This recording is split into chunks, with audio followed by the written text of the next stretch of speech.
Alors bonjour à tous. Aujourd'hui, nous allons répondre à une question qui concerne la date de naissance du Christ. Alors, nous sommes donc au mois de décembre, en décembre 2017, nous sommes dans le temps de l'Avent et nous préparons l'avènement de Jésus-Christ. Et revient chaque année la sempiternelle question de savoir est-ce que Jésus est réellement né un 25 décembre. Alors c'est étonnant de voir comment nos contemporains continuellement se prennent la tête pour parler de façon familière avec cette question sans vraiment trouver la réponse et puis en se contentant quelquefois de réponses superficielles, voire d'absence de réponse, et puis de continuer comme si de rien n'était et de se reposer la question chaque année et puis d'avoir des doutes sur le sujet. Or, cela nous montre à quel point, en dehors de l'Église, il y a véritablement un souci quant à des questions qui sont des questions réglées par l'Église depuis déjà des siècles et des siècles, pour ne pas dire des millénaires. En effet, dans l'Église, la question ne se pose pas. Alors pourquoi elle ne se pose pas? Eh bien, certains vont dire parce que les gens ne se posent pas de questions dans l'Église, ils acceptent ce que leur assènent les prélats, donc les prêtres, les évêques, etc. Alors ils n'ont pas tout à fait tort, mais ils ont aussi tort en même temps. C'est-à-dire que, effectivement, en tant que chrétiens, nous avons la confiance en nos ancêtres, en ceux qui nous ont précédés. Nous avons confiance dans la tradition et le magistère de l'Église, puisque nous considérons à la lecture de l'Évangile que l'Église a été fondée par Jésus-Christ et les clés ont été données à Saint Pierre, qui est donc le premier pape de cette Église, et il y a par la suite une succession apostolique qui d'ailleurs, pour ceux qui critiquent cette soi-disant non-biblique succession, devrait se rappeler que Matthias a bien succédé à Judas dans l'Évangile, et que, pardon, dans le Nouveau Testament, et que, par conséquent, il y a une autorité qui est donnée à ceux qui succèdent aux apôtres. Puisque l'Église a commencé techniquement à la Pentecôte, que l'Esprit Saint donc a été donné aux disciples, aux apôtres, et par la suite à ceux qui ont eu foi en Jésus-Christ, donc notamment par le biais du baptême, eh bien nous avons raison en tant que chrétiens, puisque nous sommes un membre du corps de l'Église et que l'Église est formée de tous ses membres, eh bien quand nous adhérons à cette Église, eh bien nous ne sommes pas nouveaux, nous ne sommes pas dans une Église nouvelle, nous ne sommes pas en train de créer une nouvelle Église, nous sommes comme enracinés, comme greffés sur déjà un arbre qui existe et nous continuons à pousser avec cet arbre. Et nous faisons confiance à ceux qui nous ont précédés et nous transmettons à ceux qui vont nous suivre par la suite. Donc nous avons raison, en tant que catholiques, de faire confiance à la tradition et au magistère de l'Église. Parce que ce dépôt de la foi qui est donné est garanti donc par le pape, donc par l'Église. Et nous pouvons le dire, cette foi, elle a été continuellement inspirée par l'Esprit Saint, qui continue à faire vivre son Église, donc le corps du Christ, qui est donc à la tête de son Église, dont nous constituons ce corps, et qui a continué à nous faire grandir dans le cheminement, dans la compréhension des mystères qui nous ont été révélés. Alors nous pouvons avoir confiance en notre Église, et nous avons confiance en notre Église, et nous avons raison. Seulement, effectivement, là où peut-être les détracteurs finalement de ceux qui souhaitent continuellement attaquer l'Église catholique, eh bien, ont peut-être raison sur un point. Les catholiques ne s'affirment pas assez en assumant leur foi et en démontrant que nous ne sommes pas seulement basés sur une confiance aveugle, mais sur une confiance qui est basée aussi sur des faits.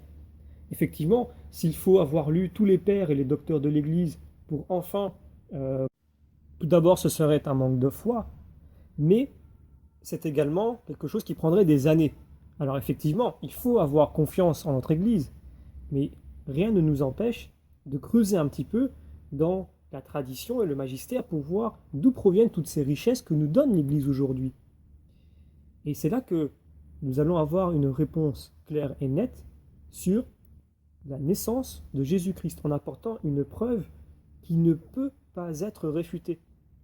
Alors, encore une fois, les réponses qui sont données par l'Église ne sont pas données par des gourous autoproclamés qui peuvent se dire, par exemple, je ne sais pas, pasteurs ou autres. Donc, je pense notamment à nos frères protestants qui, quelquefois, se perdent avec des pasteurs autoproclamés qui diffusent de nouvelles interprétations, de nouvelles églises, de nouvelles doctrines, de nouveaux dogmes, en pensant que eux qui sont nés à telle ou telle époque sont à même de s'autoproclamer annonceurs et interpréteurs de l'évangile sans jamais regarder dans le rétroviseur et de voir qu'est-ce que les autres ont apporté.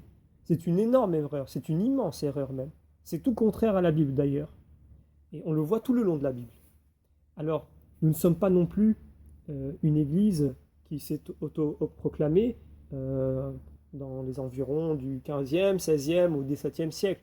Je pense notamment à notamment nos frères témoins de Jéhovah, bien qu'il y a débat sur est-ce que les témoins de Jéhovah sont chrétiens ou pas chrétiens, ce serait peut-être l'objet d'une autre vidéo, mais qui nous disent simplement que la naissance de Jésus-Christ ne peut pas être un 25 décembre, parce que nous lisons dans l'Évangile que dans ces eaux-là, dans ce moment-là, eh bien je pense des brebis de mémoire sont amenées en dehors, vers l'extérieur.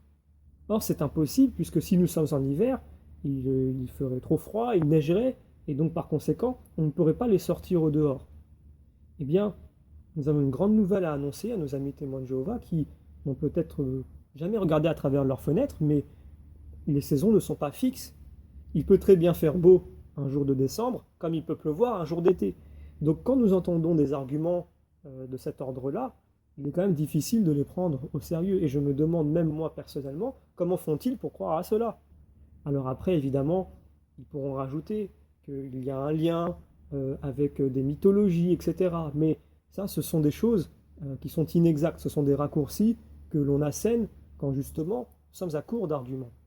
Or, nous allons maintenant donner la preuve et montrer qu'elle ne vient pas ni de moi personnellement, ni d'un gourou autoproclamé, et que cette preuve qui est apportée, eh bien, c'est le fruit de l'Esprit Saint qui a agi en nos pères de l'Église, nos docteurs de l'Église, etc. Et là, nous en avons un, en la personne de Saint Jean Chrysostome, qui rapporte justement la réponse définitive, donc qui clôt la question, le débat, qui n'aurait d'ailleurs jamais dû être, sur la date de naissance du Christ. Alors, il faut quand même nous dire que Saint Jean Chrysostome, c'est à peu près le IVe siècle. C'est-à-dire que cette question qui revient chaque année, et c'est intéressant de voir qu'elle est accompagnée d'autres questions, comme notamment la laïcité, qui, encore une fois, ne pose problème que dans les mairies, dans les lieux publics, mais ne pose pas problème vraisemblablement dans les centres commerciaux et dans les boutiques. Eh bien, notre Jésus que nous ne marchandons pas, lui, nous a donné l'Esprit Saint et nous a donné des réponses à travers cet Esprit Saint, et une des réponses nous est donnée par Saint Jean Chrysostome. Vous voyez que si les chrétiens se rattachaient à leur Église, se rattachaient donc à l'Église de Jésus-Christ, et regardaient derrière eux la tradition, ils n'auraient pas à perdre leur temps avec des questions de cet ordre-là, puisqu'elle est réglée depuis le IVe siècle et même avant, puisque si Saint Jean Chrysostome le dit, il y a aussi des chances que d'autres chrétiens en ont fait la déduction. Mais encore faut-il être objectif quand on nous lisons la Bible, ne pas avoir d'idéologie qui nous dit par avance ce que veut nous dire le texte, et puis ensuite nous cherchons à interpréter le texte suivant l'idéologie qui nous est donnée. C'est pour cela que les débats sont quelquefois difficiles entre des chrétiens de différents courants, parce que au lieu de chercher à comprendre ce que nous dit le texte, et plutôt aussi de laisser le texte vivre en nous, parce que le texte est une parole vivante, eh bien nous préférons partir sur des a priori, sur des idéologies, et ensuite d'adapter le texte en conséquence. C'est pour cela que quand on discute quelquefois en tant que catholique avec des protestants, ils tombent des nues quand ils se rendent compte que finalement leur argumentation ne tient pas trois phrases dès qu'elle est confrontée à quelques preuves bibliques et même d'interprétation biblique très logique. Parce que dès le départ, ils se sont enfermés dans une logique qui leur est propre, et l'homme étant ce qu'il est, avec un petit peu d'orgueil et de fierté, il est très difficile de revenir en arrière et de finalement reconnaître que nous avons eu tort. Eh bien, maintenant, il est temps de lire ce passage qui est issu d'une des homélies de Saint Jean Chrysostome, donc durant le temps de l'Avent. Elle a donc été donnée très probablement, je ne me souviens plus exactement du début de l'homélie, mais très probablement peut-être le 24 ou le 25 décembre, en tout cas dans ces eaux-là, où il répond justement à l'inquiétude de certains qui peut-être n'étaient pas certains justement de la date de naissance du Christ. Alors je vais lire le passage en question qui est véritablement une brillante démonstration. Attendez donc la récompense d'un pareil zèle, de Jésus qui est né aujourd'hui selon la chair et qui récompensera votre ardeur comme elle le mérite. Car l'empressement que vous témoignez pour le jour de sa naissance est la plus grande marque que vous puissiez lui donner de votre amour. Il y avait 6 mois qu'Élisabeth était enceinte de Jean lorsque Marie conçut le Sauveur du monde. Si donc nous pouvons savoir quel était ce 6e mois, nous saurons dès lors le temps de la conception de Marie. Le temps de la conception nous étant connu, nous saurons quel a été celui de l'accouchement, en comptant 9 mois depuis la conception. Or, comment saurons-nous quel était le 6e mois de la grossesse d'Élisabeth? Nous le saurons si nous pouvons découvrir dans quel mois elle conçut le fils dont elle était enceinte. Et comment connaîtrons-nous ce mois? Si nous savons dans quel temps Zacharie, dont Élisabeth était l'épouse, reçut cette heureuse nouvelle. Et par où serons-nous assurés de cette époque? Eh bien, par les divines Écritures, en consultant le Saint Évangile, qui dit que Zacharie était dans le Saint des Saints lorsque l'ange lui annonça l'heureuse nouvelle et lui prédit la naissance de Jean. Si donc il est montré clairement par les Écritures que le grand prêtre seul n'entrait qu'une fois dans le Saint des Saints, dans quel temps il y entrait cette seule fois, et dans quel mois de l'année le temps où l'heureuse nouvelle fut annoncée à Zacharie sera dès lors constaté.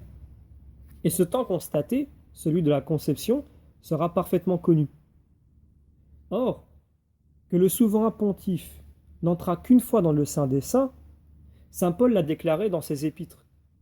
Aussi bien que Moïse, qui dans le Lévitique s'exprime en ces termes, « Le Seigneur parla à Moïse et lui dit ceci, « Dites à Aaron, votre frère, qu'il n'entre pas en tout temps dans le sanctuaire, qui est au-delà du voile devant le propitiatoire qui couvre l'arche du témoignage, et de crainte qu'il ne meure. » Lévitique chapitre 16.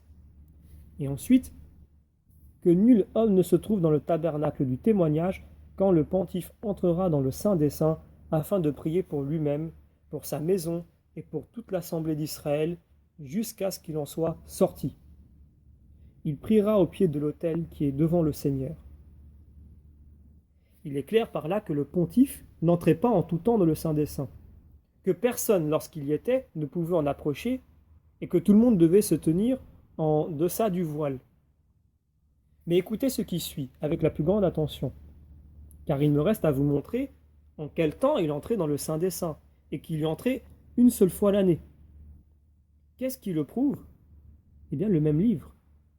Au 10e jour du 7e mois, y est-il dit, vous humilierez vos âmes, vous ne ferez aucune œuvre de vos mains, soit ceux qui sont nés dans votre pays, soit les étrangers qui sont parmi vous. C'est en ce jour que se fera votre expiation et la purification de tous vos péchés. Vous serez purifiés devant le Seigneur. C'est le Shabbat des Shabbats. Vous jouirez alors d'un parfait repos. Vous humilierez vos âmes. Cet usage sera pour vous perpétuel. Cette expiation se fera par le pontife qui aura reçu l'onction sainte et dont les mains auront été consacrées pour faire les fonctions du sacerdoce à la place de son père. Après qu'il se sera revêtu des vêtements saints, il expiera le sanctuaire, le tabernacle du témoignage, l'autel, les prêtres et tout le peuple. Cette ordonnance sera donc gardée éternellement parmi vous. Vous prierez pour les enfants d'Israël et pour tous leurs péchés. La cérémonie aura lieu une fois l'année, selon que le Seigneur l'a ordonné à Moïse. Donc Lévitique chapitre 16, versets 29 à 34. L'Écriture parle ici de la fête des tabernacles, car c'était le seul jour de l'année où le souverain pontife entrait dans le Saint des Saints, ce qu'elle annonce clairement par ces mots. la cérémonie aura lieu une fois l'année. Si donc le souverain pontife entre seul dans le Saint des Saints le jour de la fête des tabernacles, montrons maintenant que l'ange apparut à Zacharie lorsqu'il était dans le Saint des Saints. Il lui apparut à lui seul lorsqu'il offrait les parfums. Or, c'est l'unique circonstance où le grand prêtre entrait seul dans le sanctuaire. Mais rien n'empêche que je ne vous cite les propres paroles de l'évangéliste. Il y avait, dit-il, sous le règne d'Hérode, roi de Judée, un prêtre nommé Zacharie, et sa femme, d'entre les filles d'Aaron, s'appelait Élisabeth. Lorsque Zacharie faisait sa fonction de prêtre devant Dieu dans le rang de sa famille, le sort décida, selon les règlements du sacerdoce, qu'il entrerait dans le temple du Seigneur pour y offrir les parfums. Toute la multitude du peuple était dehors, faisant sa prière à l'heure qu'on offrait les parfums. Luc chapitre 1, versets 5 et 10. Rappelez-vous, mes frères, le passage qui dit que nul homme ne se trouve dans le tabernacle du témoignage quand le pontife entrera dans le Saint des Saints afin de prier jusqu'à ce qu'il en soit sorti. Un ange du Seigneur lui apparut se tenant debout à la droite de l'autel des parfums. Donc ces deux versets, ce sont Lévitique chapitre 1 et Luc chapitre 1. On ne dit pas de l'autel des sacrifices, mais de l'autel des parfums. L'autel qui était en deçà du voile était l'autel des sacrifices et des holocaustes. Celui qui était au-delà était l'autel des parfums. Ainsi, et par cette circonstance, et parce que l'ange apparut à Zacharie seul, et parce qu'il est dit que le peuple l'attendait dehors, il est clair qu'il était entré dans le Saint des Saints. Donc poursuivons. Zacharie se troubla en voyant l'ange, et la frayeur se saisit de son âme, mais l'ange lui dit « Ne craignez point, Zacharie, parce que votre prière a été exaucée. Élisabeth, votre femme, vous enfantera un fils, auquel vous donnerez le nom de Jean. » Donc ce sont les versets 12 et 13, toujours de Luc chapitre 1. Cependant, le peuple attendait Zacharie, et s'étonnait qu'il demeurât si longtemps dans le sanctuaire, mais étant sorti et ne pouvant parler, il leur faisait des signes pour se faire entendre. Donc, versets 21 et 22. Vous voyez qu'il était au-delà du voile. Ce fut donc alors que l'heureuse nouvelle lui fut annoncée. Le temps où il l'a reçue était la fête des tabernacles, jour de jeûne. Car c'est là ce que veulent dire ces paroles. Vous humilierez vos âmes. Donc en Lévitique chapitre 16. Cette fête des Juifs se célèbre vers la fin de septembre, comme vous pouvez l'attester vous-même, puisque c'est alors que nous avons fait contre les Juifs ces longs discours où nous nous élevions contre leurs jeûnes déplacés. Ce fut donc alors qu'Élisabeth, femme de Zacharie, conçut, et elle se tint cachée durant 5 mois en disant « C'est la grâce que le Seigneur m'a faite dans les jours où il m'a regardée pour me tirer de l'opprobre où j'étais devant les hommes. » Donc toujours Luc chapitre 1, les versets 25. Il est maintenant à propos de montrer qu'elle était dans le 6e mois de la grossesse de Jean, lorsque Marie reçut l'heureuse nouvelle de sa conception. Voici ma preuve. L'ange Gabriel, étant venu la trouver, lui dit « Ne craignez point, Marie, car vous avez trouvé grâce devant Dieu. Vous concevrez dans votre sein et vous enfanterez un fils auquel vous donnerez le nom de Jésus. » Marie étant troublée et demandant comment cela se ferait, l'ange lui répondit « Le Saint-Esprit surviendra en vous et la vertu du Très-Haut vous couvrira de son ombre. C'est pourquoi le Saint qui naîtra de vous sera appelé le Fils de Dieu. » Sachez qu'Élisabeth, votre cousine, a conçu elle-même un fils dans sa vieillesse et que c'est ici le 6e mois de la grossesse de celle qui est appelée stérile parce qu'il n'y a rien d'impossible à Dieu.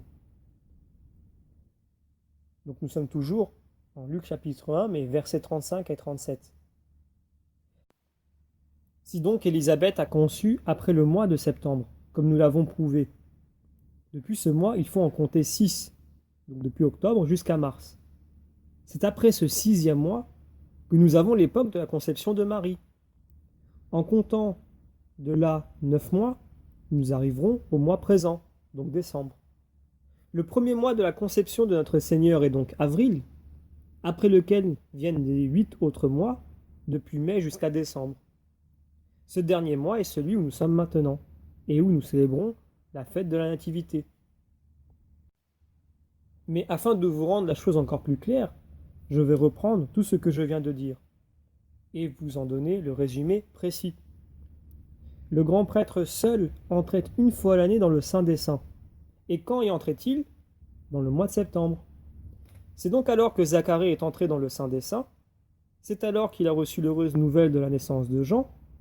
Zacharie est sorti du temple et Élisabeth a conçu après le mois de septembre. C'est après le mois de mars, donc le 6e de la grossesse d'Élisabeth, que Marie commença à concevoir. Or, en comptant 9 mois depuis avril, nous arrivons au mois présent dans lequel est né Jésus-Christ, notre Seigneur. Et donc, comme plus d'un infidèle apprenant de nous que Dieu est né selon la chair, insulte à notre croyance et parvient à inquiéter les personnes simples, il est nécessaire de confondre les uns et de rassurer les autres, afin que ceux-ci ne se laissent plus ébranler par les discours des gens insensés, et que de grossières railleries ne jettent plus le trouble dans leurs âmes. Il arrive souvent que de petits enfants rient lorsque nous agitons les affaires les plus sérieuses, ce qui est une preuve non de la bassesse des objets que l'on traite, mais de la folie de ceux qui rient. On peut dire des infidèles qui sont plus insensés que des enfants, parce qu'ils décrient et qu'ils rabaissent des objets dignes de notre admiration, et propres à nous inspirer une vénération religieuse, tandis qu'ils en relèvent et en célèbrent d'autres qui ne méritent que des mépris. Donc voici le commentaire de saint Jean Chrysostome, père et docteur de l'Église, donc au IVe siècle, qui clôt un débat qui n'aurait jamais dû s'ouvrir, et comme il nous donne non seulement l'explication, mais en plus le résumé de celle-ci, et une petite conclusion, je n'ai finalement, moi, plus rien à dire, et je vous laisse méditer sur toute la tradition et le magistère aussi de l'Église, sur lequel nous ne nous penchons pas assez, parce que nous préférons peut-être nos idées, ou alors nous sommes dans la superficialité, nous préférons aller sur des blogs et des personnes qui pensent que le christianisme est né avec eux, ou alors nous préférons encore pire, aller regarder des vidéos YouTube, mais vous l'aurez compris, je ne parle pas de moi, puisque ce n'est pas moi qui invente ces arguments, je ne fais que reprendre finalement des arguments de l'Église, donc de la tradition et du magistère. Alors plutôt que de nous arrêter à de la superficialité, plutôt que de manquer de confiance en nos ancêtres qui sont dans l'Église, donc qui l'ont été avant nous, et qui nous transmettent leur foi, eh bien, posons-nous réellement des questions, non pas sur les soi-disant doutes qui entourent la foi chrétienne, qui sont souvent, qui ont déjà des réponses bien souvent, mais plutôt notre doute à nous, celui que nous avons parce que nous sommes quelquefois paresseux, parce que nous sommes quelquefois fainéants, parce que nous nous laissons attirer par des idéologies et des courants d'idées qui ne sont pour le coup non pas moyenâgeux, puisque c'est une expression qui n'a pas de sens en tant que telle, mais plutôt New Age. Donc toutes ces nouvelles religions, ces nouveaux courants de pensée, qui se disent quelquefois philosophiques, qui se disent quelquefois théologiques ou que sais-je, eh bien n'ont aucune valeur. La réalité, c'est que l'Église est conçue par Jésus-Christ, qu'elle est donnée à ses fidèles qui en font partie, et il y a une transmission depuis cette époque jusqu'à maintenant qui est continue, qui n'a jamais connu de discontinuité. Et l'Esprit Saint a continué à faire grandir ce corps à travers les âges, et c'est à nous à en faire partie et à lui faire confiance. La confiance n'empêche pas la recherche et les études, comme moi-même je le fais, comme beaucoup d'autres le font, mais la confiance est première parce que cette Église est instituée par Jésus-Christ.